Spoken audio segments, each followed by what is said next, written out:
Tin mừng Chúa Giêsu Kitô theo Thánh Luca. Hôm ấy Đức Giêsu cầu nguyện một mình, các môn đệ cùng ở đó với người. Và người hỏi các ông rằng: dân chúng nói thầy là ai? Các ông thưa: họ bảo thầy là ông Gioan Tẩy Giả, nhưng có kẻ thì bảo là ông Elia, kẻ khác lại cho là một trong các ngôn sứ thời xưa đã sống lại. Người lại hỏi: còn anh em bảo thầy là ai? Ông Phêrô thưa: thầy là Đấng Kitô, con của Thiên Chúa. Nhưng người nghiêm giọng truyền các ông không được nói điều ấy với ai. Người còn nói: con người phải chịu đau khổ nhiều, bị các kỳ mục thượng tế cùng kinh sư loại bỏ, bị giết chết và ngày thứ ba sẽ trỗi dậy.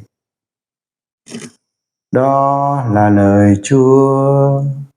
Lời Chúa Kitô, lời khen Chúa.